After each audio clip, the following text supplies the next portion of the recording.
అందుకే దేవుడు బైబిల్లో ఒక గొప్ప మాట రాయించాడు, తనను తాను తగ్గించుకునేవాడు ఏమవుతాడు? హెచ్చింపబడును, హెచ్చించేస్తాడు. నువ్వు తగ్గు. ఎంత తగ్గితే అంత మంచిదటండి. నువ్వు ఎంత తగ్గిపో. ఎవడన్నా తిడుతున్నాడా? తగ్గిపో.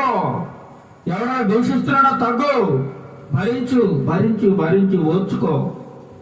నువ్వే నష్టపోయావు, కానీ వాడికి ఏదో ఒక రోజు అది ఊరిగా మారిపోతుంది.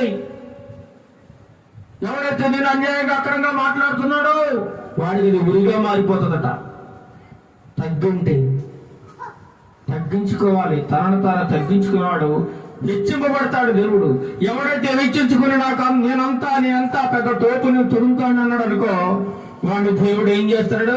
ఏదో ఒక రోజు నేల మట్టం చేసేస్తాడు. ఇక కనబడ్డ భూమి మీద. అలా ఎంతో మంది నాశనం అయిపోయారు. ఇక రెండో